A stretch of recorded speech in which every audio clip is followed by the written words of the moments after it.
Morning tea. Lovely, yeah, I agree. Yeah, I had not only one of those things and a punnet, but a croissant, and it was pretty good. I really enjoyed it. Now, distinctively, this room is at a distinct disadvantage to the other room in terms of crowd size, because the other room has snacks. Maybe we need a table with snacks in here to boost the crowd size for the next session. I think that's the way to go. That way we can get more heads in this room. I've run around and told everyone to come into a session, so hopefully there'll be more people pottering in soon. But we'll get underway because there's a lot of people on this panel and they've got very important things to say and not a lot of time to say it. So let's get it underway. Welcome to Opportunities for Decarbonisation with Kylie Turner from Climateworks. She's going to be moderating a conversation with policy leaders from across Australia. Kylie is incredible. She's based in Climateworks' Perth office and leads the Sustainable Economies Systems team, pursuing sustainable pathways towards net zero by focusing on how we can accelerate systems change in line with goal of limiting global temperature rise to 1.5 degrees in national and sub-national economies. Kylie, take it away.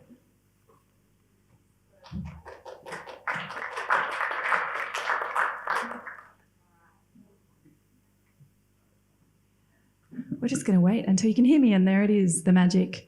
All right, so this is a really big room. So for everybody who's just walked up the stairs, why don't you come and sit down the front? It's really exciting down here. And then we can see your faces, and this will be so much more pleasant for us and for you. All right. As you heard, my name is Kylie Turner, and that was a very long description of who I am. So let's just leave it at I'm here to help. I would like to acknowledge country. On the panel, we wish to acknowledge the Ngunnawal people, of the traditional custodians of the land that we are speaking to you from today, and recognise those who also hold a connection to this country. We acknowledge and respect the continuing culture and contribution to this lovely city of Canberra. We would also like to acknowledge and welcome any Aboriginal and Torres Strait Islander people who are here in the room. And most importantly, we're here today to talk about the complexity of the energy transition. And one of the outcomes that we should seek is to make sure that First Nations people also benefit from the opportunity of the decarbonisation transformation that we have in front of us. Our First Nations brothers and sisters have been caring for this country for millennia, and we have much to learn from them and much to offer them in terms of what we do. So, just a little bit of context. This year at the Climateworks Centre, as part of our work on the Australian Climate Policy Dialogue, we have been working on benchmarking Australia's state and territory climate policies against the chart that you can see here. So our 1.5 scenario is the orange line that you can see here, and the less than 2 degrees scenario is the purple one. We call this work decarbonisation scenarios. And a special shout out to Matt Lyon. Matt, would you like to just stand up very quickly? Matt is the analytical genius behind the benchmarking, making the rest of us look super smart. At Climateworks, our modelling shows that action across the economy is needed to decarbonise in line with our Paris Agreement goals. And this includes reaching net zero emissions for the whole of Australia's economy in the late 2030s. And in our case, the date is in 2039. That's more than a decade earlier than the well below 2 degrees scenario, where we reach net zero in 2050. All right, so a little bit about the Australian Climate Policy Dialogue, which is what brings us here today. We convene a group of subnational, state and territory policymakers, and we do a couple of things. We come together in forums where we share what we've learned, we share Climateworks research, and we work together to understand each other's stories and make sure that there is a level of co-opetition across the states and in those jurisdictions where we can accelerate climate action. We also do the benchmarking that we've been talking to. We only share the detailed analysis of that, so the genius of Matt's work is shared with the states on an inside track basis. But we do have an element of the work that we will share later on this year in what we call our Opportunities Report. And it looks for areas where we can make real and significant change based on the analysis that we've done. So patches where there's work to be done and we can do it, but also where work has been done that can be built on. When we focus on opportunity and when we are looking for that in the climate policy dialogue sessions and doing our policy analysis, what we discover is there are some really great stories to tell and some really great examples of how the transition is happening in place in states. State and territory governments play an absolutely critical role. For example, in the development of the federal government sector plans, the state and territory policies and what they need to do are an element of the plan. Those sector plans feed up into a net zero plan. The net zero plan becomes part of the implementation plan for our nationally determined contribution. And next year, when we make our 2035 NDC to the UNFCCC, you'll see reflected in that the work that states and territories have done. Now, in 2022, our analysis showed that when combined, states and territories, the targets that they had already put in place translated to an estimated 37 to 42% below 2005 levels of emissions reduction. In 2024, we expect that trajectory to continue, and when we publish our report, we will be sharing with you what we think the 2035 picture looks like as well. Our recent analysis shows some really great progress on climate policy across the country, and here to share some of the inside track with you are our panellists for today.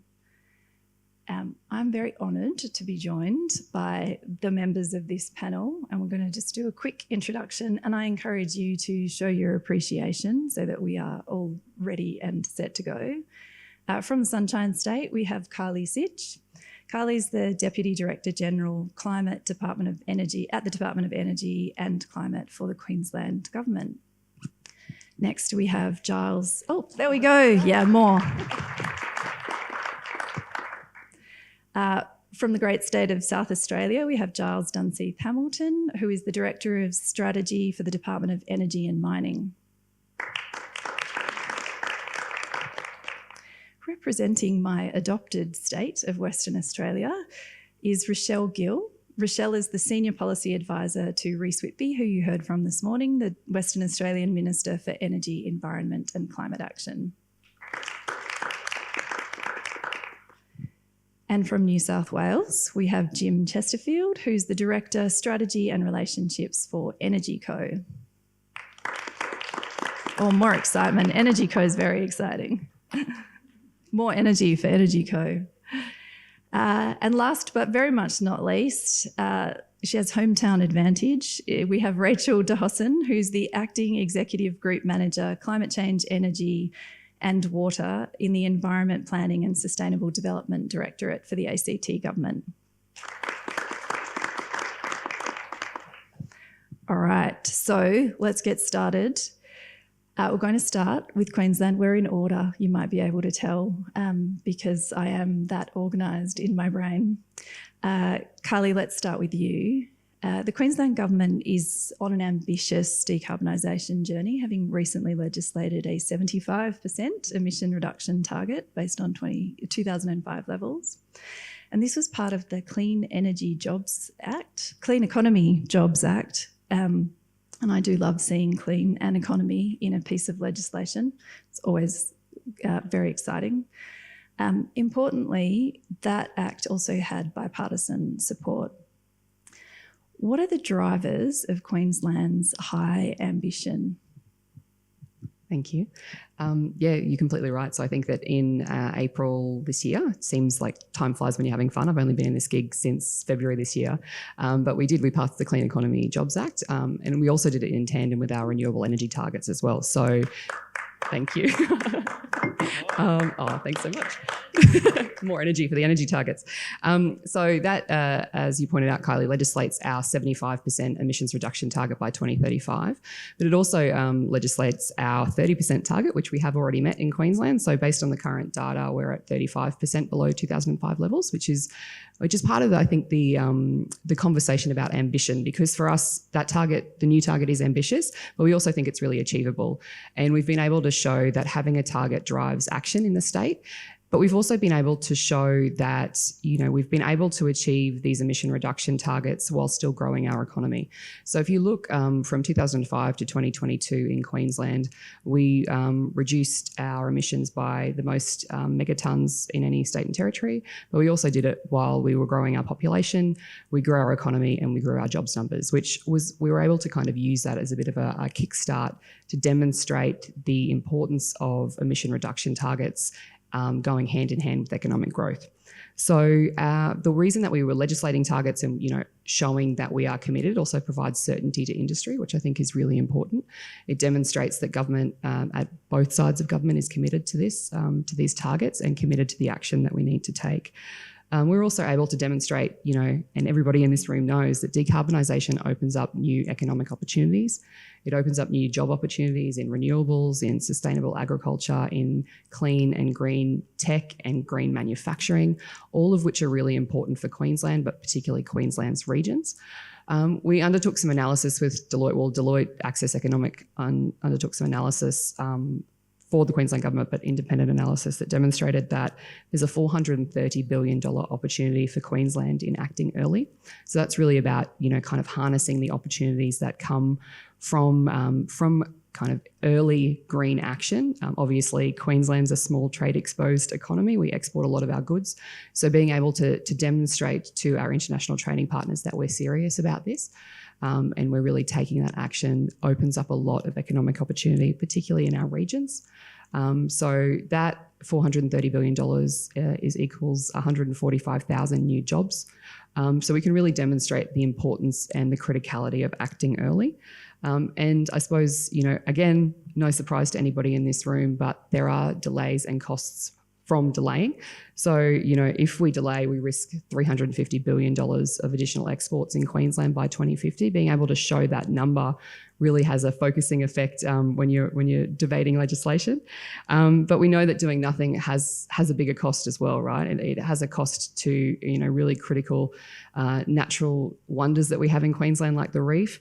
But there's also, a cost of living burden on households if we don't shift early, and that's increased insurance costs, the risk of natural disasters, and not being able to kind of tackle adaptation in the right way, and really being able to demonstrate that these targets are not, they're ambitious, but they're not ill thought out. There's a planned pathway and a really practical way to achieve that.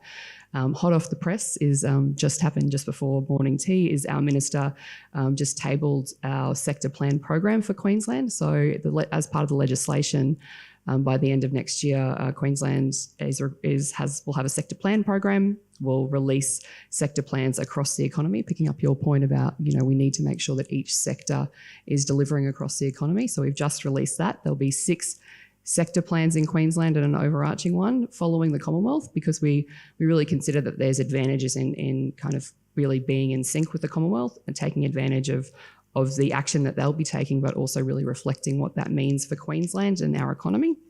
And we'll also be relying on the advice of our clean economy expert panel, which has also been established under the Act. I can see Frank, who's our chair right here, who'll be doing a keynote tomorrow. And Monica Richter is also, there's Monica. She's another one of our eminent expert panelists. And so we've been able to rely on the advice that they've been able to give us, and we will continue to do so. So really being able to talk to our stakeholders, talk to experts, understand what's come before us, and also the opportunities are all a summary of our ambition in Queensland. So thank you. All in favour of moving to Queensland. I think it's a really good example of what bipartisan support can do too, and how important it is in the national conversation that as you work towards decarbonisation, that's really been unlocked because you have bipartisan support for the underwriting legislation. All right. Speaking of states with big opportunities and a lot to do, we're going to hand to Giles. So South Australia has been proactive in realising what it thinks is its comparative advantage. We heard this morning from the Western Australian Minister who identified the same things that you might think about. I think he said sun, wind and space, which is something that you also have a lot of in South Australia. What I'm really interested in is in South Australia, you've undertaken a program that you've called reindustrialisation, which is a super interesting way to describe something. Looking at renewable energy product manufacture in key industrial regions, and not just one, but quite a few of them.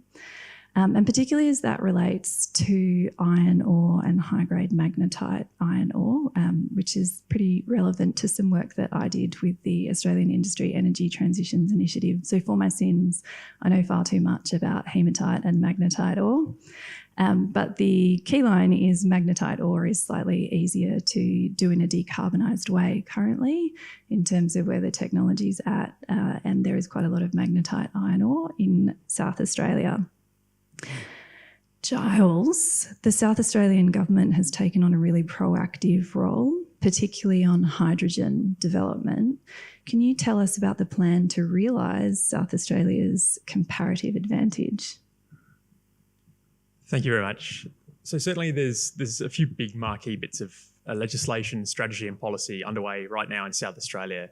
It's all under the broader umbrella of what we call the State Prosperity Project. And exactly as you've said, it talks to the reindustrialisation of key heartland areas in the north and mid-north of the state. If you've been to South Australia, think Port Pirie, Port Augusta, Whyalla, and further north from those areas. Now, right now, there are many bits to that legislation, many bits to that strategy that leverage South Australia's comparative advantage. One that's probably recent, I'll just talk very briefly to that. It's the Hydrogen and Renewable Energy Act, which came into being only a few months ago, a great milestone for South Australia. Now, this talks to major release areas, designated areas with concessions or accelerated project pipelines for the development of renewable energy projects, combined sun, wind and storage projects. And my colleague from New South Wales is probably going to talk to release areas, so I won't double hat. But the second marquee project under this State Prosperity Project is the Green Iron Expression of Interest, Green Iron Strategy. Now, this leverages South Australia's comparative advantage. Now, just like the Minister spoke about this morning in Western Australia, he talked about Western Australian sun, wind, space opportunity. South Australia has that as well. In addition to that, we have a burgeoning hydrogen industry where South Australia, the government, has taken significant risk out of investment in this industry by leading the way in developing this burgeoning hydrogen market with the Hydrogen Jobs Plan and the Hydrogen Hub. The unique green iron opportunity, now again acknowledging that green iron, green steel has a huge part to play in a decarbonised world, that leverages South Australia's comparative advantage with the raw materials. Now, the raw materials you need for making a green iron opportunity work, you need energy, abundant electricity, gas to start with, and then hydrogen. You need infrastructure, so rail, transmission lines, power lines, pipelines and ports. You need a burgeoning and rapidly growing hydrogen industry. But one of the keys and one of the ones that's unique to South Australia is the raw material, the magnetite iron ore. Now, magnetite has unique properties and people far smarter than me understand these much better, but makes it uniquely suitable for direct reduced iron using hydrogen to effectively facilitate and make low carbon iron pellets and then low carbon steel subsequently. Now, this represents a huge opportunity globally. And if you can do that in South Australia, where all these items are at the right volume, reasonably in close proximity and available at the right price, it gives South Australia, and particularly heartland areas, a unique opportunity to reindustrialise, but leverages our comparative advantage in terms of the raw materials that we have already in place. Thanks so much, Giles.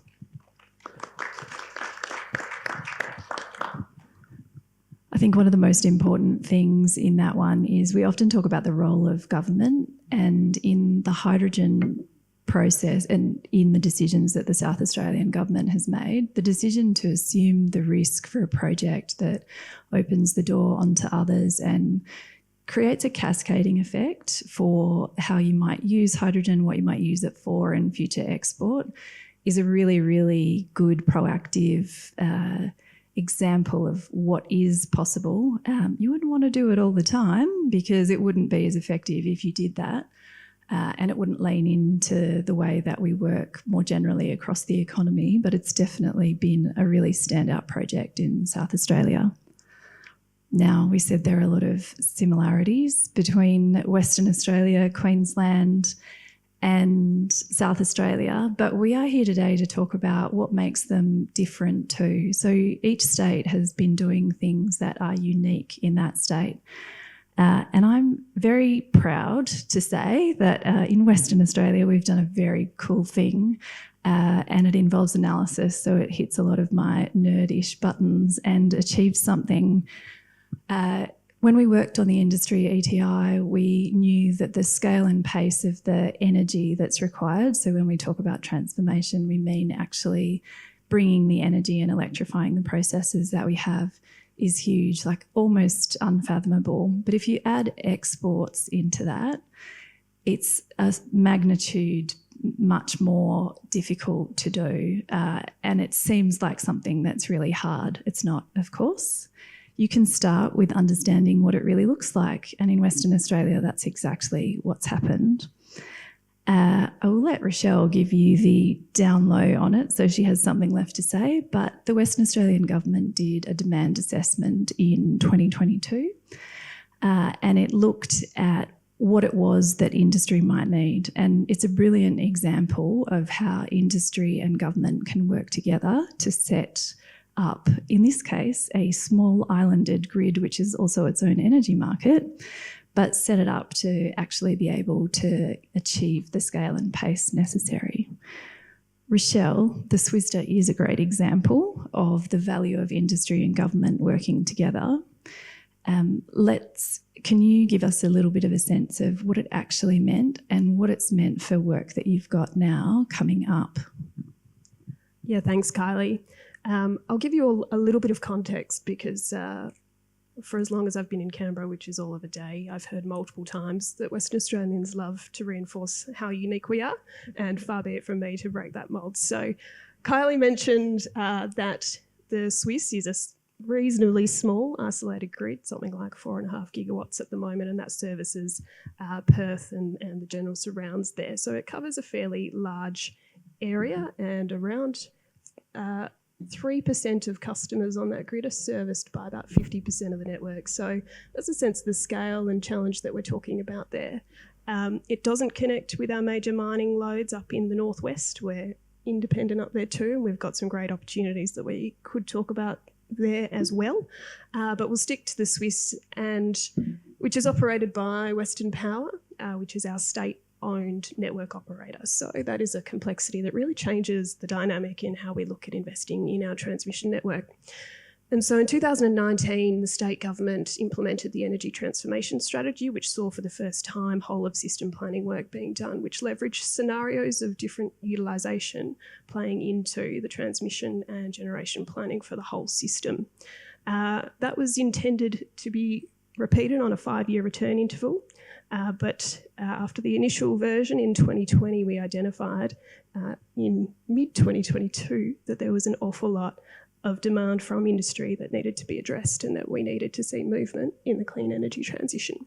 And so the minister at the time, Bill Johnston, called for the Swiss demand assessment to be undertaken. And it's more or less in the name, where we worked with industry to work out exactly what demand there would be. And that ranged from the existing users looking to decarbonise through to the wind developers looking to access network to contribute that clean energy, right through to new hydrogen developments at the edges of the grid.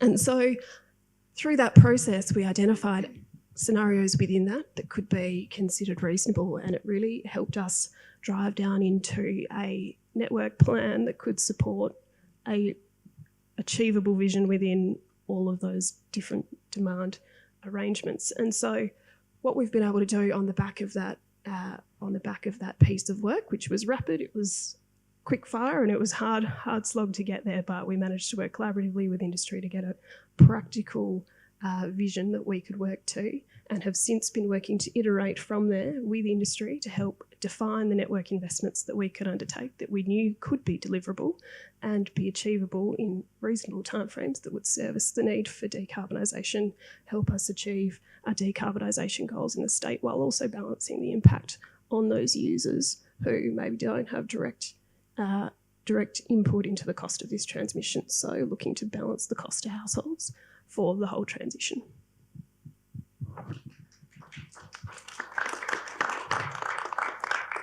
That's a clap for Western Australia and for analysis, because both of these things matter. Thanks, Rachelle. It is a really great example of collaboration between industry and government, but also the trust that industry and government have in Western Australia that they were able to share and kind of look at that plan together. Jim, in New South Wales, you have a similarly large task on energy. Many of us in this room have for a long time seen the logic and value in renewable energy zones. But you at Energy Co are tasked with the coordinating and development and delivery of those renewable energy zones, which I'm sure sounds really simple to us, but will not be, because it brings together that nexus of people, technology, transition, energy, balancing, all of those difficult things. Can you give us a little bit of a sense of how renewable energy zones respond to the challenges of the energy transition? What challenges? It's all fine. I forget it off the am I on? Just yell a bit needed. Or I can switch mics to one of these ones. How's that? There we go. Okay, the transition and the challenges. If I had to boil it down, I'd say there's probably three big problems we need to solve in parallel. And those are scale, massively increasing the capacity of our generation and building transmission into the scale we haven't done for probably 40 odd years. Speed. In New South Wales, 3 of our 4 remaining coal generators are going to be closed within a decade. So we need to keep the lights on. And support. So moving fast and breaking things, while doing that, we need to maintain support from community, from industry, and from government, so we can kind of stick to plan. And this is especially hard because those 3 things are interlinked. They trade off against each other. So scale wouldn't be much of an issue if we had a few decades, for example. And renewable energy zones, or REZs, as we always refer to them, like the ones we have in New South Wales, respond to these 3 challenges by coordinating delivery of transmission and generation at the same time, where it can be done at massive scale, rewriting the policy and regulatory framework so it can all be done at speed, and engaging communities and stakeholders in planning so that we can maintain their support. So just bear with me while I dive into those challenges a little bit and how REZs can help. So for scale, a couple of the levers which REZs use to coordinate projects together at massive scale are planning and procurement. So on planning, REZs are based where our amazing renewable resources are and where network can be upgraded to handle it. So Central West Orana REZ, which is the first cab off the rank in New South Wales, has been planned to add somewhere around first stage, 4.5 gigawatts of network capacity, and somewhere around 6 to 7 gigawatts of new generation capacity. So it's an extra WA or a bit more all at once. So while putting a huge amount of planning effort in, that's something that helps avoid unreasonable impacts on the local communities who are hosting this infrastructure on all of our behalf. So we're trying to maximize use of already disturbed land, for example. And despite all this scale, it's just 0.1% of rural land in New South Wales that we expect to be used for renewable generation. And that's kind of over the lifetime of all of the REZs. So on procurement, this is another big lever. Planning for the generation projects we know will stack up means we can procure the network upgrades all at once. So in fact, the Central West Orana network upgrade has already been packaged up for the build, and this is leveraging a whole bunch of private finance at a pretty unprecedented scale in the sector. And this also has benefits for speed in our procurement. So on speed, we can't wait 10 years, as I said, to build this stuff. So the regulatory framework and the project delivery model have been redesigned to deliver everything at speed and all at once in parallel. So REZs allow us to build generation and transmission in parallel, which is much faster than we can achieve under the legacy framework that we've been operating in under the national electricity market and the national electricity rules.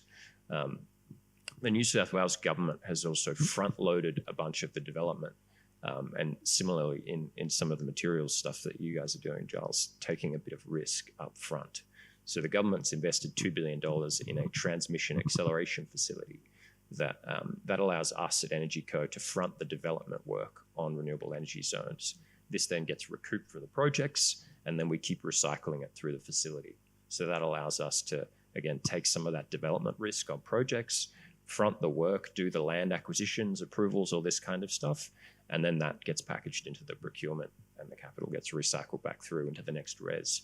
So that helps us kind of keep things moving at speed and not get held up by procurement and contracting. And that procurement is also competitive. So there's performance incentives. So the Central West Arana Res is being contracted under a sort of a regulated PPP style model. And this can be structured to strongly incentivize delivery on time of all the network that we need to be there when the generation's going to be ready. And that's, again, a thing that you can't really achieve as well under the existing framework. It also helps achieve value for money for consumers, which, again, relates to that next big point of support. And on that point of maintaining support, a res can be designed so every megawatt of renewable capacity is generating power for consumers and benefits for the community. So the access fees that are paid by generators to access our renewable energy zones, they directly fund community benefits.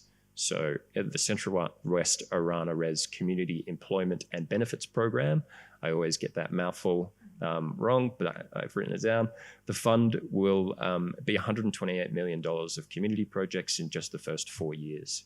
And so the first $70 million of that is available now to local community groups, councils, First Nations organizations, and that's another thing that we've front-loaded through that acceleration facility.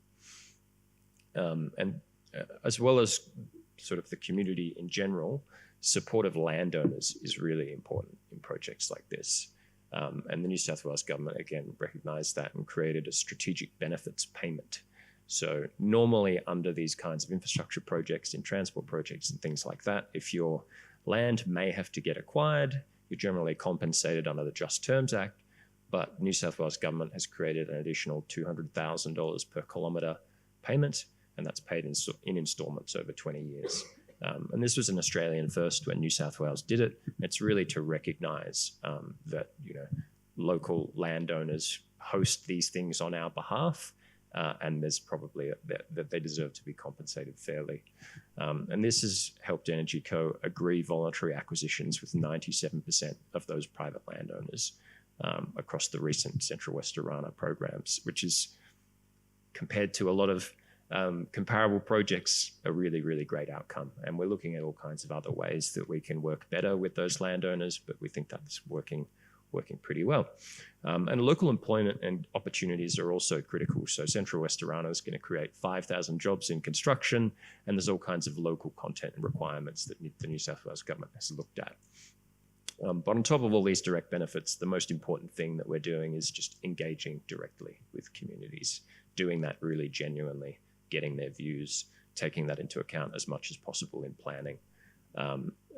That's just super, super critical for maintaining support. And we actually have legislated guidelines in our act, so we kind of have to do it, we're obliged to do it, but it's really, really important that we promote that kind of consultation and negotiation in a genuine way. So hopefully that gives you a little bit of an idea of some of the ways that the RES framework that a lot of the states are looking at can help with these big interlinked problems of scale, speed, and support. But I also just want to quickly say it's not just about solving those problems, it's also about the benefits that this kind of thing can bring.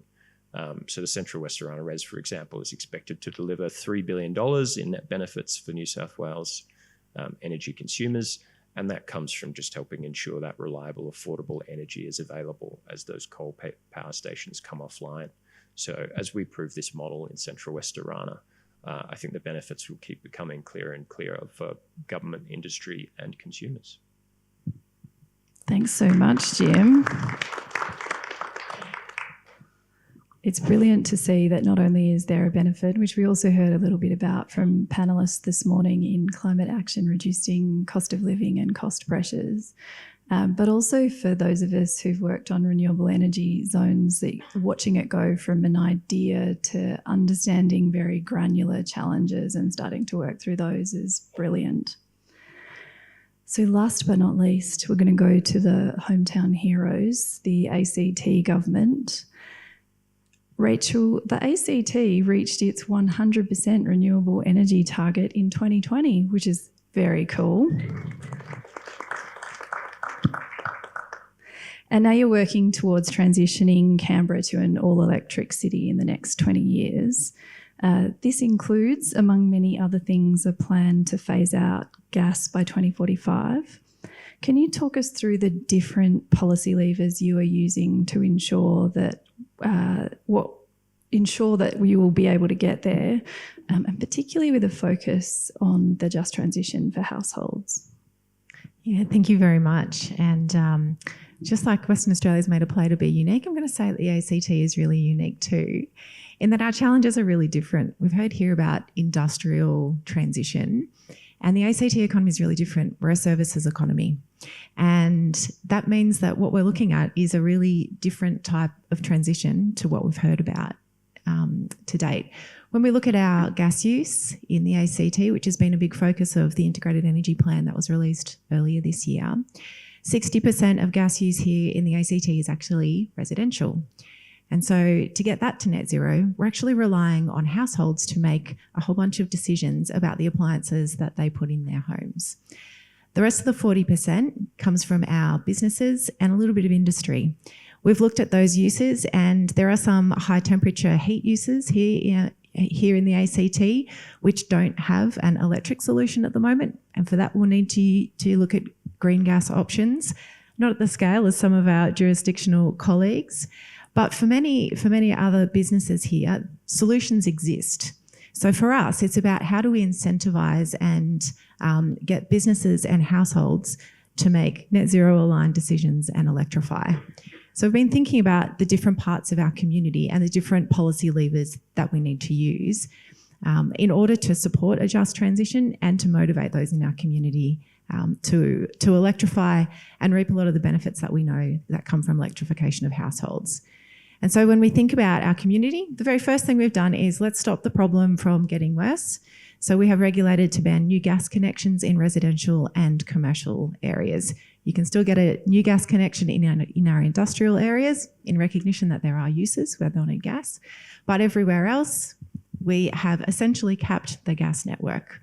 So now we know what we need to do in terms of that asset. And the big question following from there is how we begin to slowly wind that down as we electrify. Then for those that are using gas in our city, I'll focus on that 60% residential and the strategy that we're putting in place there. The government's prioritised support for those who cannot transition themselves. Within our community, we know that there will be many households in Canberra who are lucky, and when their gas appliance comes to the point at which they'll need to replace it, they'll have the means to do that. We've got a bunch of educational tools, a bunch of tools where households can go and make plans, and also some zero interest loans to support those decisions. And we hope that those members of our community will be motivated to make those decisions.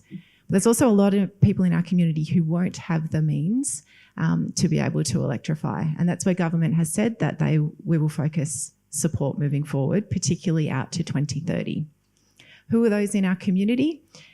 There are those that are in public housing. And so the ACT government has committed that by 2030 we will electrify all public housing where it's feasible. And that is really to show that commitment as a landlord to the electrification of our city. We also know that there are savings to be made, and that for those in those households, it will help them to participate in the transition.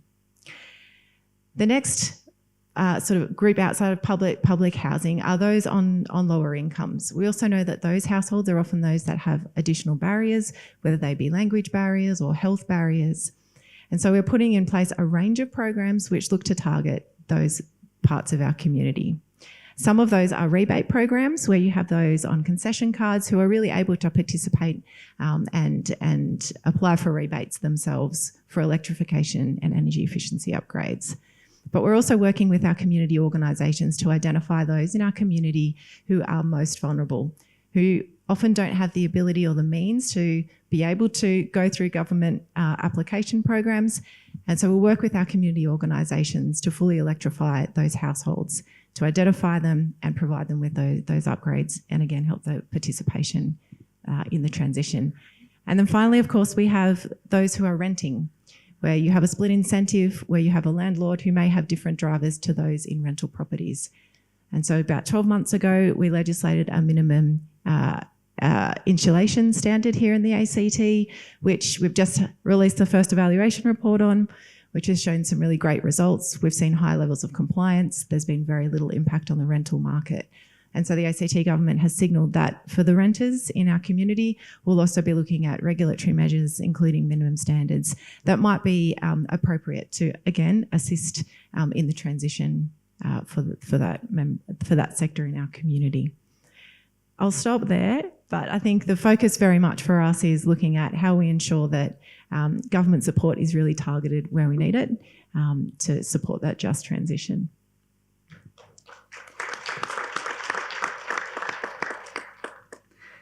Thanks, Rachel. I think it's fair to say that one of the most important things we can do as we're contemplating energy transition is make sure that those who aren't in a position to realise opportunity immediately are those that we focus support for.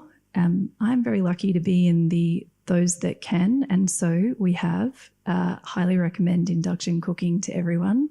Even my 18-year-old is converted. And not just because I tell him that it's a fossil fuel future if he doesn't use the induction cooktop and enjoy it. We're going to be cheeky and give Rachel a second bite of the pie because there's something else that's amazing about the ACT that we'd like to have a quick look at. So data from the Australian Automobile Association shows that in the last quarter, 22.83% of new cars purchased in Canberra were electric vehicles, and not just hybrids, but electric vehicles. Yeah, I think that's a round of applause situation. Well done, Canberrans. So if people in Canberra are buying new electric vehicles at twice the rate of other states, what has the ACT government done to make this magic happen? It is pretty remarkable and it's very exciting. It's very exciting to see. And I think it's the result of a range of levers that we're looking to use. Some of those are top down. So the government's clearly set the path. It's put some pretty ambitious targets in place. One of those is that 80 to 90% of new car sales will be electric by 2030. So we're on the pathway. We're not quite there yet, but we are getting there. And the second is that we'll phase out new light internal combustion engines by 2035. And so I think that those markers, putting those markers down in place and having some granularity to them does send that message that the government is committed and this is the pathway we're on. But to make it happen, we've also got a range of incentives in place. We have stamp duty exemptions for new and used zero-emission vehicle purchases. We've just finished 2 years of free registration that ended in 30th of June 2024, but we have discounted registration from the 1st of July for zero and low emissions vehicles. We've also got zero interest loans for up to $15,000 that you can pair with some of these other incentives to help tip the balance between an electric car and an ICE vehicle. And we've also got lots of tools like our total cost of ownership calculator. We've got workshops and videos and that outreach in the community. So I think it is a range of top-down signalling and incentives and also that information and sort of behavioural change that can come when you provide those tools.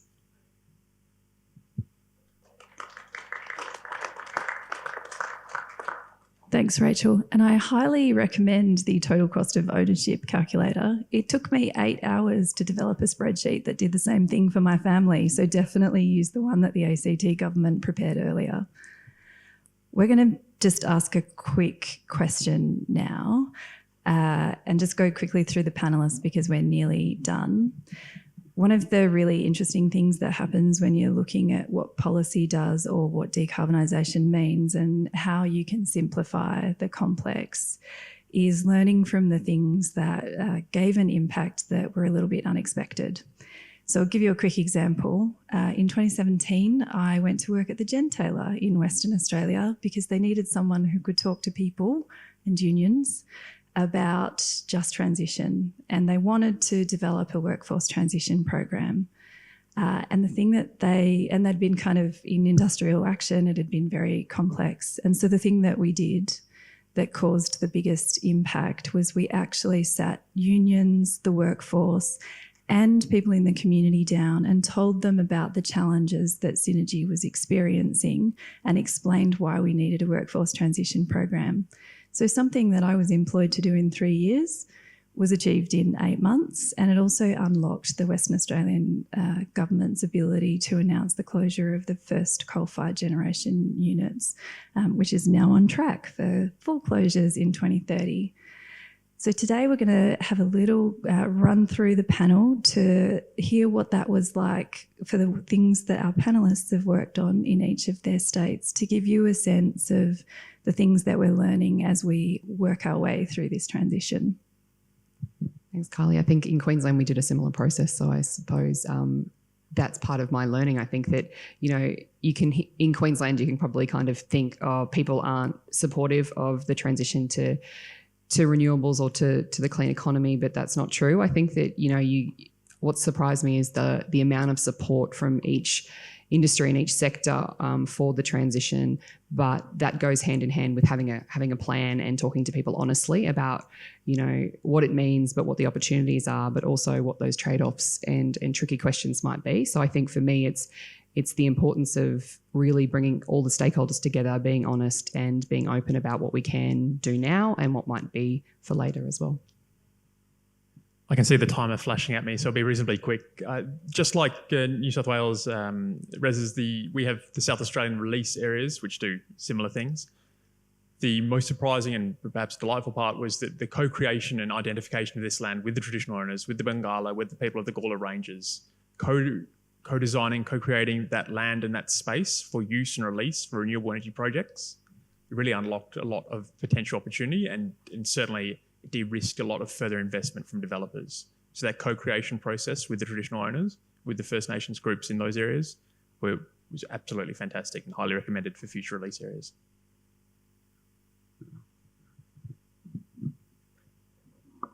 For me, and I suppose this might not be all that surprising, but setting that plan and setting that vision really sets industry and the community out in a great place to be able to follow through and to contribute and also to find ways to benefit.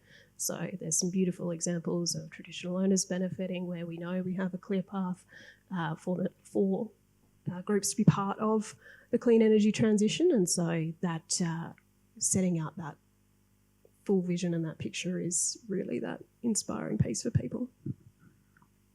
And this one might have been a bit more of a personal surprise for me, being an intercity latte sipper, but something that's been really important for EnergyCo in engaging with the community in its reses is having staff who are living out in the community and who have lived out in the communities for a long time. And it just really builds trust when you're doing that engagement, helps you kind of in-house a lot of really good ideas that could be coming from the community anyway. So that's just one thing I'd put out there for sort of other governments looking at reses. It's just really important to have a presence in community. Pick up on two themes we've heard about. One is direction setting, the other is co-design. I think I just mentioned the no new gas regulation. Kind of brought it in and it was a bit like, oh yeah, you did that thing. You told us you were going to do that thing. Of course you're doing that thing. And I think that was really early signalling about what the government was going to do. And then a very detailed process where we asked, how is this regulation actually going to work for the city? For those that engage with our regulatory processes, who build here, who work here.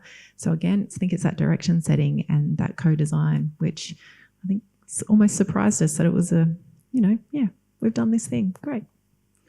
Thanks, Rachel. And thanks to the panel. if you can forgive the fossil fuel reference, I think what you can see here is that states are the little engine that could, and we think we can, and so we did, which partly goes to target setting. But I think the most important things that we've heard today are, once you've got a target, you can go and get it. Importance of regions, importance of coordination, collaboration between government and industry and community, and also just making sure that we talk about the transition as we go and we say what it is that we're doing. Will you join me in thanking the panel for those wonderful insights?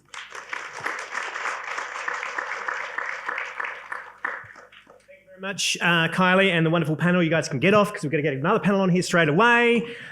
Really appreciate that conversation on setting flags in the ground and running to them with energy and enthusiasm to meet those targets. So good. It's a very inspiring session. Right, next up, Beth Mitchell. Is she around? Is she here? Oh.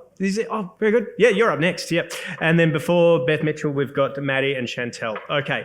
Beth Mitchell from BZE will moderate the next session called Scale, Speed and Solidarity, which incidentally is the title of Elon Musk's autobiography, If He Believed in Unions. I don't know, write that down. This session will explore the collaborative efforts needed to achieve 100% renewables. And Beth is at the helm of BZE, Beyond Zero Emissions, an organisation very familiar with lots of people in this room, with a 25-year career in sustainable development and innovative policy creation. Beth has deep expertise in collaborating with a wide range of stakeholders to craft sustainable strategies across sustainable business development, infrastructure, asset management, and emissions reduction and climate resilience. But before Beth takes over, we have got a great presentation from Madison Sturgis and Chantel Jones on the First Nations Clean Energy Project, Malinja. Did I say that correctly? Malinja. Great. Terrific. So come on up here, guys. Maddie joined Original Power in 2023 and is passionate about fit-for-purpose solutions for sustainable development and democratisation of energy and the larger transition to circular economies, none of which is possible without consulting communities they serve. And Chantel is one of several community residents and leaders who guided the Northern Territory community of Malinja and their clean energy ambitions from vision to reality with community-owned and developed microgrid, which officially launched in June 2024. And this truly is the future.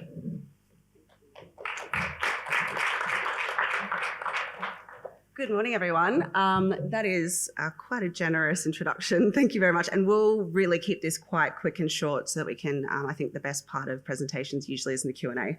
But very quickly at a high level, when we talk about a just transition from our perspective, I think, we're all quite familiar with decarbonising, we're quite familiar with decentralising, less so probably in Australia with the democratising of energy. I think that's starting to emerge a little bit, thankfully. But we like to add in a fourth D there and decolonising the way that we are approaching an energy transition to ensure that it is just. And we really look to Canada as our beacon for that. There's we've waxed lyrical from our organisation about how amazing the Canadians are. Long story short, because of wonderful collaboration of funding and policy over the last 20 years, over 20% of all renewable energy assets in Canada are owned by First Nations people. That is absolutely transformative for all the reasons that we in this room already understand what that means for communities and their ability to compound the impact of those investments. So we're, a couple decades behind, but we're working hard at it. We're trying to play catch up. And then we also look, at the other end of the scale, the US Inflation Reduction Act, right? We're sitting here thinking, governments are putting out these massive signals to market going, this is a once in a generation kind of investment. Now, what does that look like here in Australia? Well, this map here is an example of an unnamed but high profile renewable energy project in the Northern Territory that would like to export solar energy internationally. What it is doing, however, is completely bypassing communities that are experiencing extreme energy insecurity and energy poverty. And so when we're talking about the gap in the transition, when we're talking about leaving behind the most vulnerable, that is the most egregious and explicit example of how these incredible investments that are good, if they're not designed well, can leave behind our most vulnerable in a completely unnecessary way. So I'll hand over briefly to Shani to speak about Marlinger, which is just south of Elliot, which is the community that is one of many communities being bypassed by this particular project. So she can explain what it is like living in Marlinger. Yeah, so for us in Marlinger, it is quite difficult. We experience a lot of energy disconnects, and that, as you can see, we disconnect roughly every 4 days for could be a couple hours up to 10 plus hours. In Marlinger, we have prepaid meters, which is basically essentially like mobile phone credit type of situation where you top up. But when we have those disconnections in community, it causes a lot of disruptions with food, medication, kids not being able to go to school, and it just flows on and on with that. So, and just to add to that, I think the average spend in communities like Marlinger is... Yeah, it's roughly, we average roughly about 75 to 150 per week paying power for our top-up credits. Yes. So when we talk about affordable energy that can be unlocked by this transition, this is where that affordability needs to flow most directly. And so Original Power works with communities like Marlinger by invitation. And the very first thing that we do is we sit down together and plan what are the aspirations and the possibilities that are in alignment with community aspirations to engage the energy transition. So, on the left-hand side, if you're a project developer, that's not an uncommon list of questions that you ask whenever you're looking at any kind of project. But what we also bake in, and it was alluded to in the previous panel a little bit before, is we also bake in benefits into the function of the project design. It's not a line item that we add later. It is an actual core driver of the way that project works. I think because of timing, we're just going to run through this real quick, if that's okay. Yeah. And so in Marlinger's case, there's extreme energy insecurity, as we've mentioned before, with massive socioeconomic flow-on impacts that need to be considered here. So the technical solution that was proposed ultimately, and we'll explain why we landed on this one in just a sec, is a grid-connected solar and battery microgrid. And so we've got the sizing up there as well. It's at the end of a feeder line, and it's able to switch into grid forming mode should the frequent disconnections, whether it's voluntary or involuntary disconnections, occur. This is 100% community owned. It is philanthropically funded. Now, the reason for that is we had to decide in this demonstration case, are we going to prove a commercially viable option, or are we going to show that the technology is possible and that the community benefits possible, and we'll figure out the commercials on the next one. And so that's the trade-off that we did here. Now, the key barrier here in Marlinger was that they're social housing that are not allowed to put rooftop solar on their roofs, which means they're not allowed to benefit from something the average Aussie's been able to benefit from the last 2 decades. And they're completely closed out of things like that large-scale project as well. So at both ends of the spectrum, this community was locked out of participating in the energy transition. So we then had to whack on an extra $500,000 to our project to then do a community microgrid instead. So would we replicate it in that scale for another community of this size? No, not ideally. But we've been able to demonstrate what is possible and the benefits that can be unlocked. So Shani, if you want to maybe speak a little bit to, I guess, the forward thinking of the community and the benefits that have been experienced by this project. Yeah, so already a lot of the benefits job-wise as well with the project in community and that, but also the long-term benefit is going to be like a 70% reduction in our power as well. And I didn't actually explain how we're delivering that, which you might want to know. So because this is 100% community owned, there is essentially, for lack of a better term, a PPA with the energy retailer. And the way that is realised is it is directly realised at the prepay meter as an automatic upload or an automatic credit at the household level on a daily basis. Which means that, the household has their daily budget of an energy spend. It's reliable, it's predictable, and there's no, faffing about with, having to extract the money and then put it on. It's directly realised at the household level. And as Shani mentioned, we're anticipating that it's going to be something up to about a 70% bill reduction, which should reduce the amount of voluntary disconnections, is what it's called, when you run out of credit, which should have the benefits energy productivity, energy security. Also, their water system is attached to that energy system. So they're not losing access to water anytime, that system has issues. So we'll fast forward through all of this.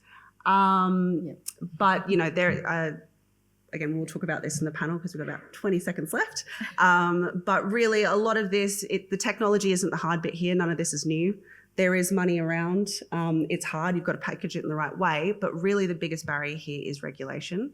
and making sure that these systems are fit for purpose. There is incredible amounts of benefit that can be unlocked here, and I really would hate to see that a gap that already exists in communities like this only widens because we're not factoring in what a real just transition actually means when we're designing policy and finance and regulation to wrap around this wider transition strategy. Thank you very much.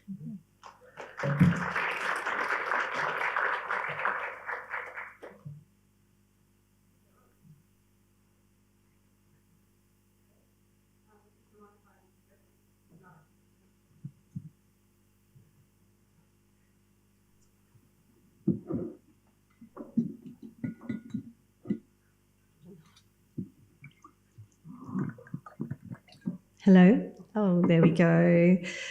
Thank you very much, Maddie and Chantel. Before I introduce the rest of the panellists, I would like to pay my respects to the First Nations people on whose land we meet today, the Ngunnawal and Ngambedi people, and also to the people of Mullingar who have their representative here today. And pay my respects to elders past and present and those emerging who we can see having some pretty powerful influences in their communities today. So introducing our panel, thank you, Maddie. Maddie is a clean tech specialist and with experience across climate tech startups, agriculture, film and TV, and international development sectors. Her clean tech experience includes developing microgrid projects and clean energy cooking alternatives with remote Haitian communities by way of Washington, DC, and researching and developing energy innovation opportunities and policy reform for agriculture and communities in regional Queensland.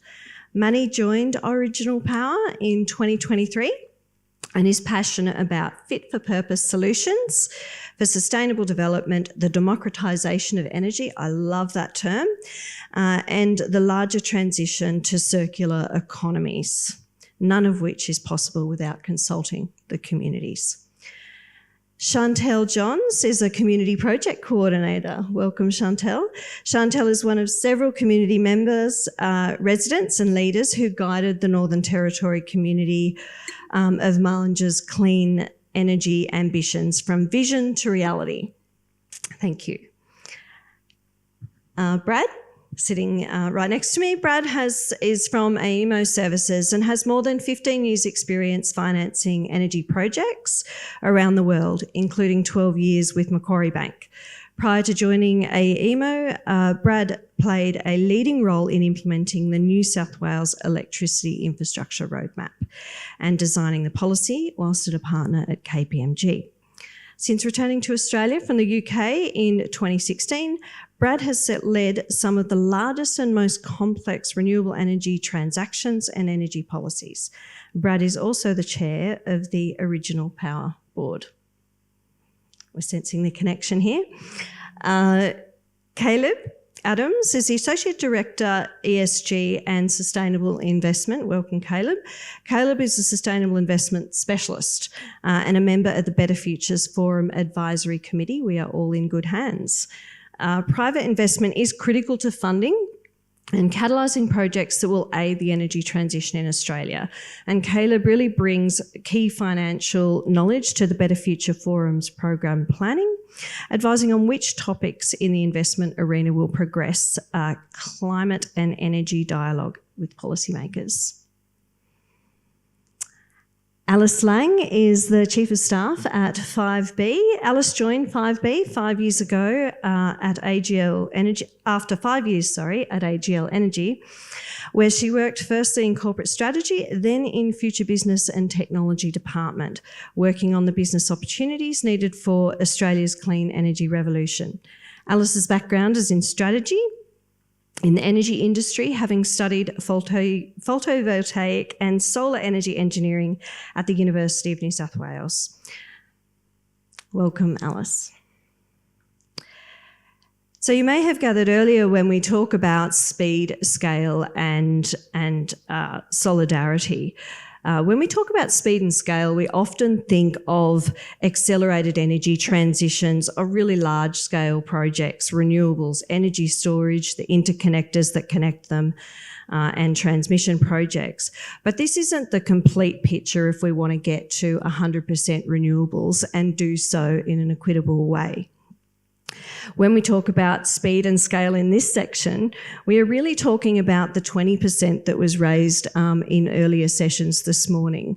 The 20% who are potentially not connected to the grid and who haven't been typically well served by the energy system to date. So we heard earlier this morning, and Brendan French put it nicely, that there is an opportunity for us to ensure that collectively we use this challenge to ensure that the person with the least opportunity and the least access is given the same opportunity as everyone else. So Brad, firstly, looking at that sort of large scale and honing it down, you have extensive experience in decarbonisation pathways. Having been heavily involved in the New South Wales Electricity Infrastructure Roadmap. What are some of the challenges in moving at scale and speed in this context that we're talking about today? And how significant is the opportunity to deliver an equitable energy system that is clean and reliable for everyone? Yeah, thank you. Great question.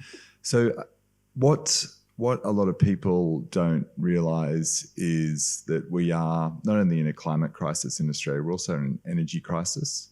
So almost all of our coal plants will close by 2035. So all the coal plants in New South Wales will close by 2035.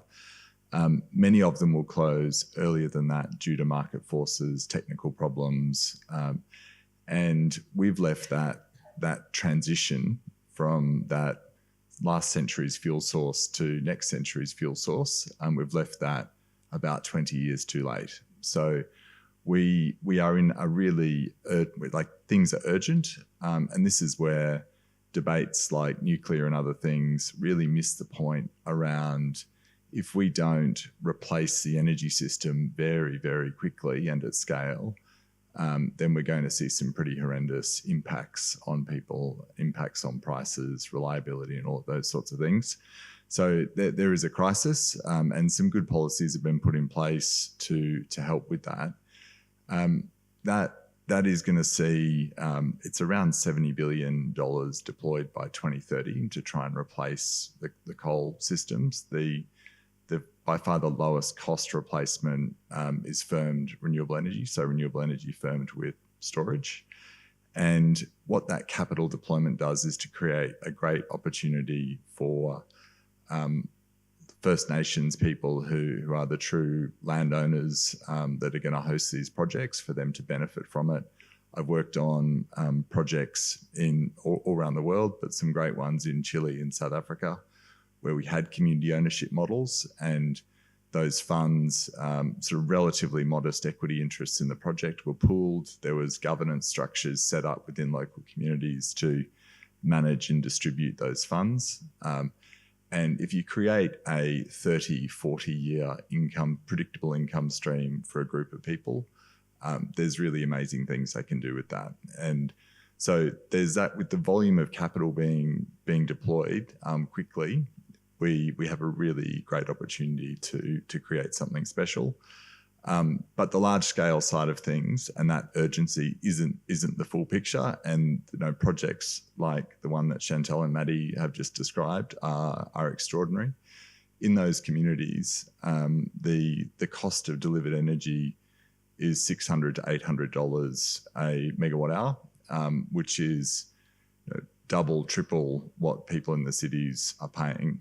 And so projects like the one that has been done dramatically reduce that cost of delivered energy.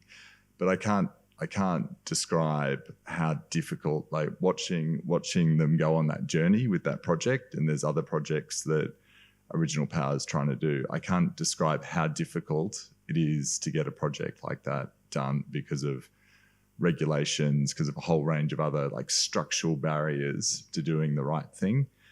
So firstly, to commend them, and hopefully we can talk about some of those challenges.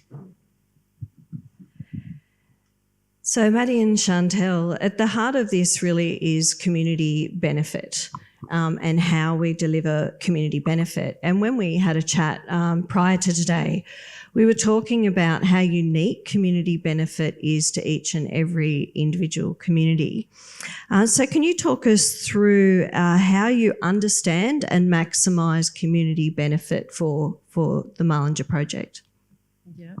So one of the major benefits obviously is going to be the reduction in the cost of power, being that is going to directly benefit every household in the community. But a lot of other benefits that the community received from it as well is just the way everyone got involved in it. So the job-wise as well, and ongoing as well.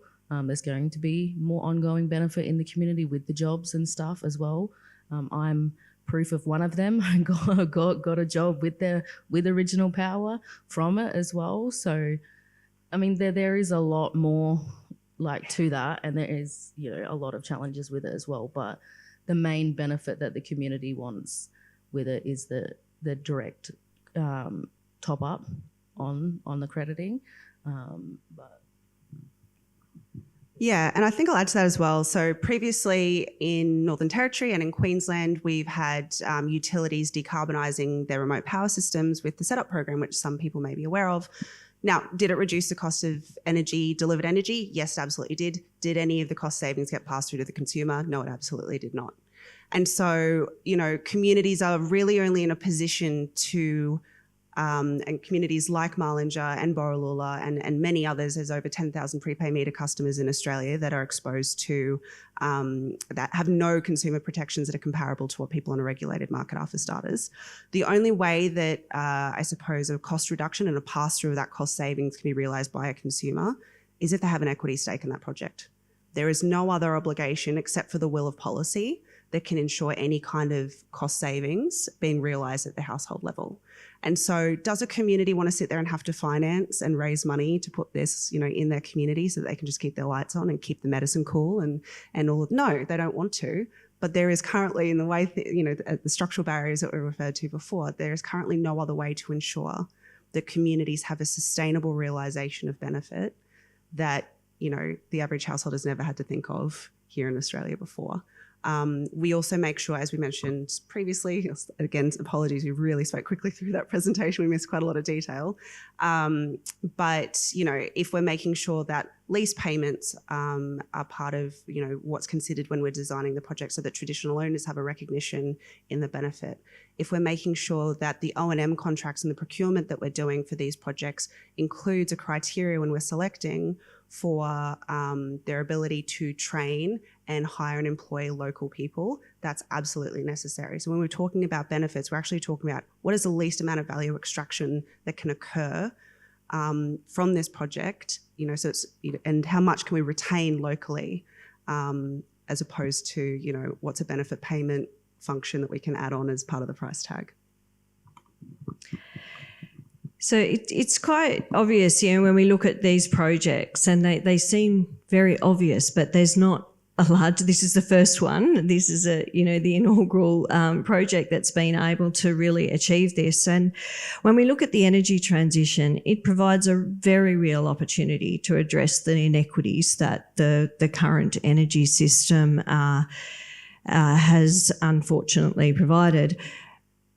Collaboration and coordination is really key. Now, this project took 5 years to get through, and I think Brad talked a little bit about how difficult it was watching you go through this process. So really interested to know, you know, what are the lessons that you learnt delivering this project around collaboration and coordination that you think can really help accelerate other projects like this moving forward? Yeah, I think for starters, if you're a utility and you're engaging the energy transition and you want to be taking on any sort of consumer-owned energy resources, audit your processes now and make sure that they're fit for purpose to take on these projects. That is the number one barrier to these projects being able to persist. We are a non-profit. That is the only way that we're able to spend 5 years in regulatory wilderness to keep this project going And it's not just the fact that we're a nonprofit, it's the fact that the Marlinger community stayed having faith in our efforts as well, that we're able to do this. A for-profit company was never going to sit there and wait for the regulation to catch up. So regulators, assess your processes, make sure they're fit for purpose today. I think the other thing is we need to stop thinking about this as just a decarbonisation investment. It's unlocking energy productivity, and you can compound the value of that benefit if you plan wisely now. In the case of Haiti, which 75% of the country has never had any access to grid electricity before, after we came in and co-developed a microgrid in that community, water infrastructure was then installed for the very first time in those communities because they knew they had reliable access to energy that could then process their water. So they knew that they were delivering clean and safe water to communities. The telcos were able to come on in and put up a new, antenna or whatever else because, they then had reliable access to electricity. If you're in agriculture, you were able to electrify your tools. So your productivity went through the roof on that front as well. Schools put in computer labs, which meant that the kids were now graduating from school with knowledge in how to use computers and could be much more competitive in the job market than they were before. And instead of whole populations, demographics rather, so young men leaving rural towns immediately to look for work in the big cities, they were staying at home because they knew they had better living conditions than what they would be scrapping for in the city. Now, that is the most extreme version, but the same principle applies. What energy productivity is being unlocked, not just in First Nations communities, but especially in First Nations communities, by the investment that this opportunity proposes for everyone. That's really quite... I think that's definitely worth it. Thank you. So Caleb, just a question for you. Like, there's a level of public and private sector collaboration on investment required, and we've heard that the benefits far exceed what our typical investment models demonstrate, because there's this real opportunity to change the way our investments look from an ESG perspective, particularly when we're able to empower communities. So have you seen recent policies make any difference in this space? And how do we unlock the investment needed to deliver high ESG projects in the energy transition? Thanks. Thank you. I work at a diversified financial services firm, Evans and Partners. I'm also an engineer by background and a proud First Nations Wali man, so this sort of intersection is very close to my heart.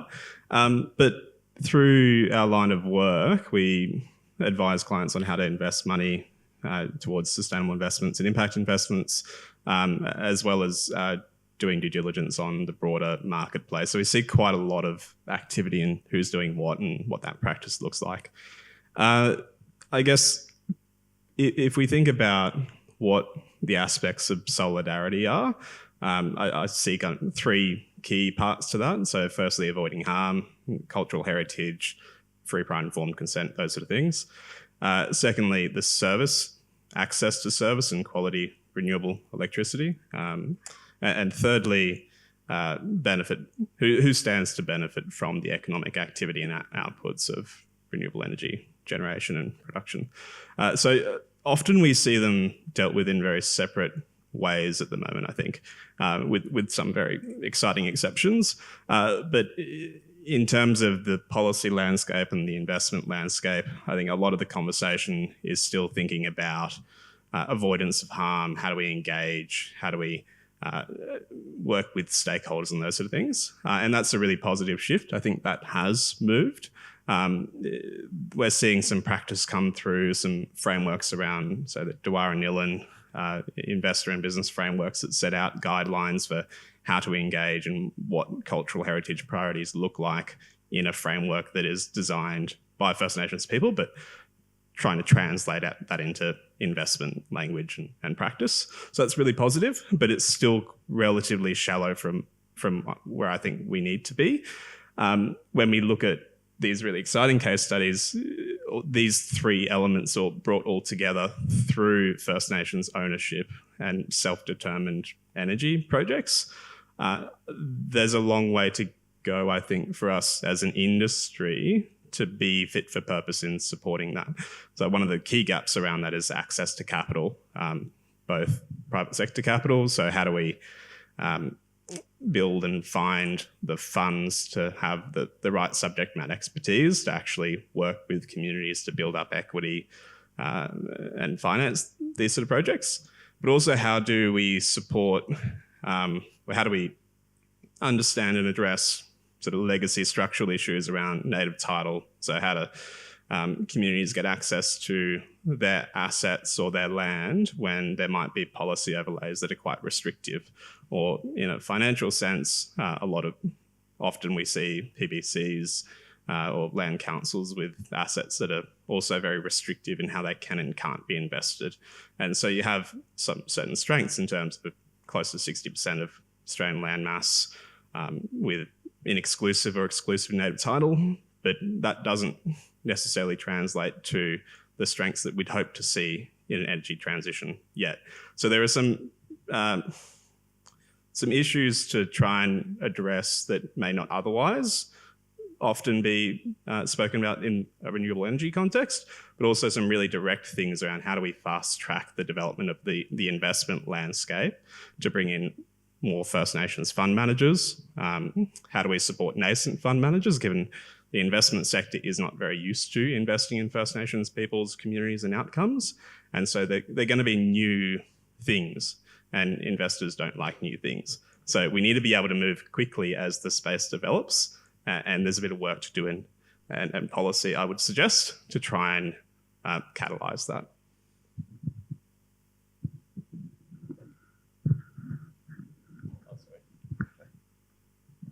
Maddie, would you like to add anything to that? Because I know we had a few discussions around what might be needed on the unlocking investment front. Yeah, sure. So I suppose the next project that we're working on is a scaled-up version of the Mullinger project for a township in Borroloola, and the price figure on that one it's somewhere around the $16 to $17 million mark. So it's a lot more effort there in trying to raise capital. But the wonderful thing is 50% of that will be coming directly from private investment, debt and equity investment. And what needs to be recognised, however, is while we could gear it to make sure that, it's at complete, commercial rates, the cost of capital is complete, as per market.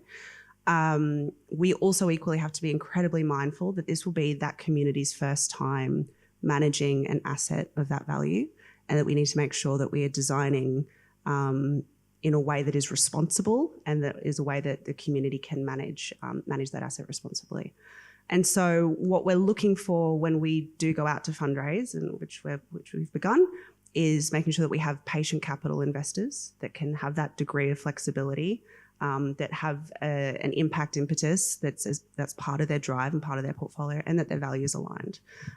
So I think these projects are getting closer to being able to play in the standard market, but we really do need investors who understand that due to this massive regulatory risk premium that sits over that $16, $17 million price, that patient capital partners are incredibly important. So moving through to the speed question, we need to move at speed, and there are obviously some pretty significant challenges around the style of investments that we currently see, and a need for that to move forward. But when we talk of speed of deployment, I think 5B are unmatched and recently eclipsed its own record for the fastest deployment of solar in a single day with the Maverick system.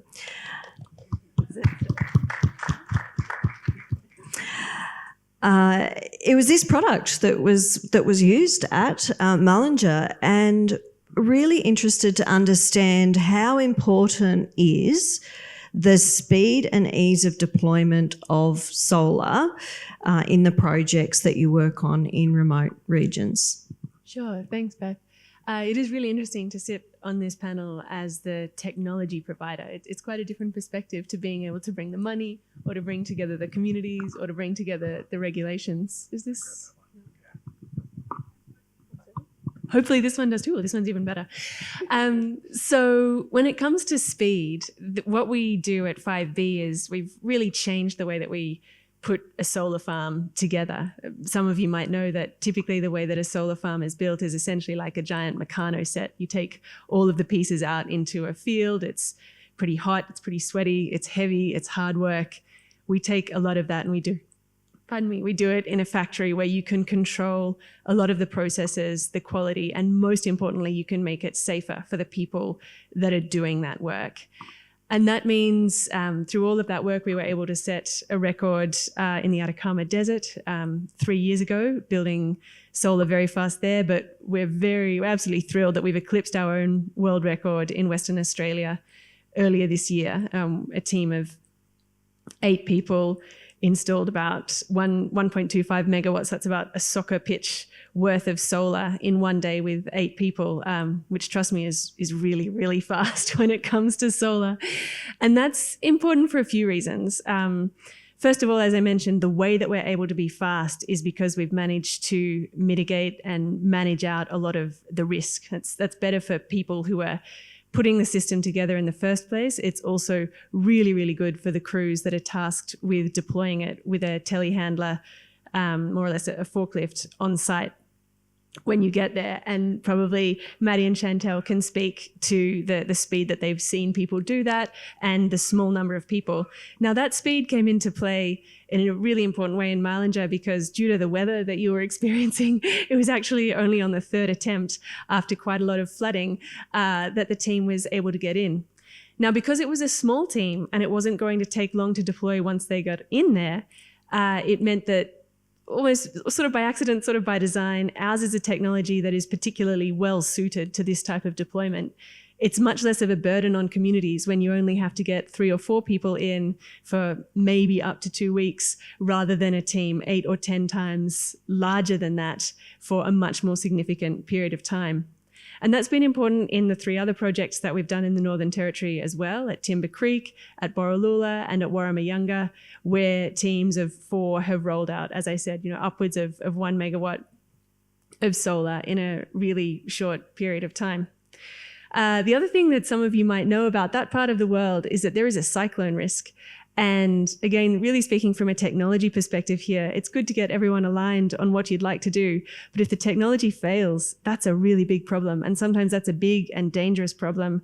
It can lead to the sorts of power failures that we're trying so very hard to stop.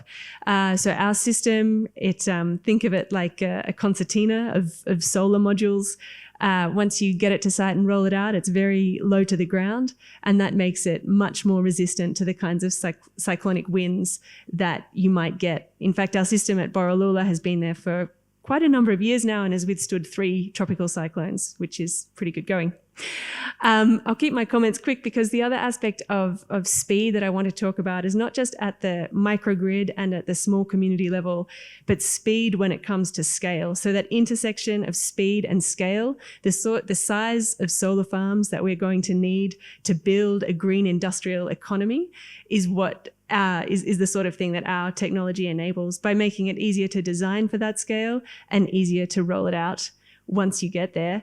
And it's also a win-win-win, we think, for social license because we can deploy on pre-disturbed lands, on mine sites, on tailing dams, on rock dumps, on coal generation sites that are reaching the end of that chapter of their life and hopefully being repurposed, but have already really bedded into the community and the economy. And ours is a technology that allows you to make use of that land, again, for similar purposes. Beth, back to you.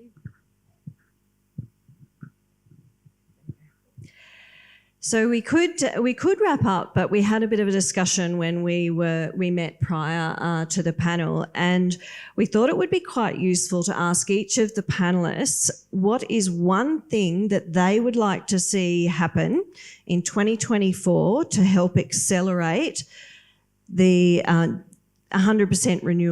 renewables in remote communities in particular. I'd just say I want to see more microgrids everywhere. That's what I want to see. So, I would say I would love to see state governments, federal government, whomever, funding for First Nations communities especially, but all communities around Australia, to have a community design and aspiration framework so that they can turn around to any proponent and go, here's what we want to see happen in our community. Are you going to work with us on that? I think that would be absolutely transformative.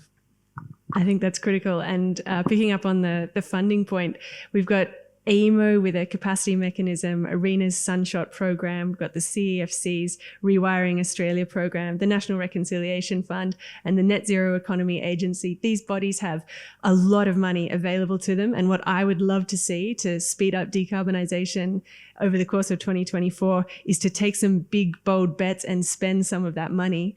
And to do that with someone who hopefully has a coordinated view of how we're repurposing land in the spirit of both decolonising and decarbonising our energy system. So I think we've seen lots of really...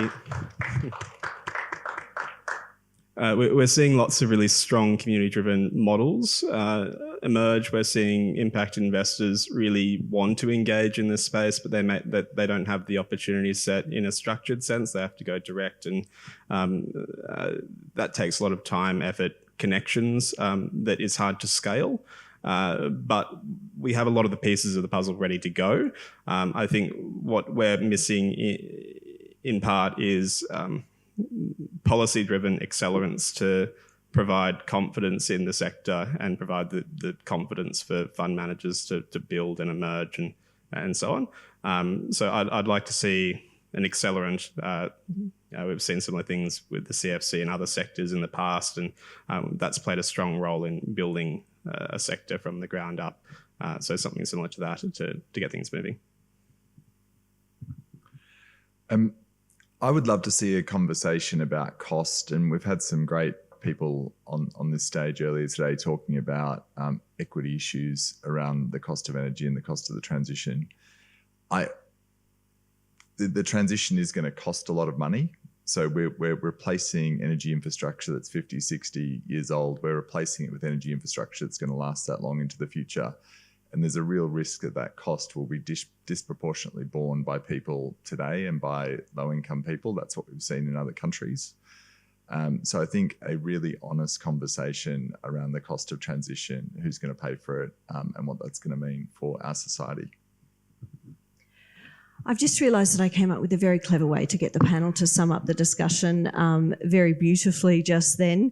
I'd like everyone to join me in thanking the panel. I think this has been, very great contribution.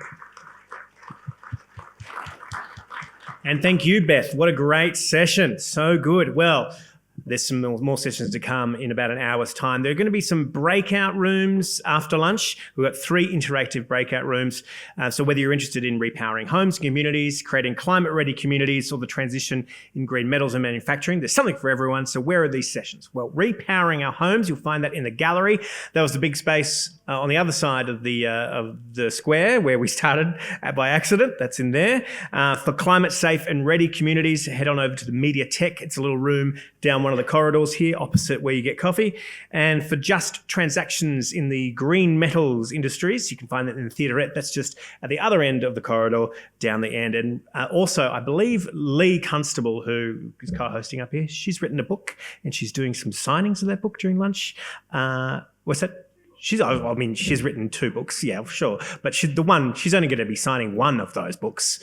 But if you've got a book, whether Lee's written or not, she'll probably sign that too. So take as many books as you can to Lee Constable. She'll sign those books for you during lunch, which is right now. Thank you very much.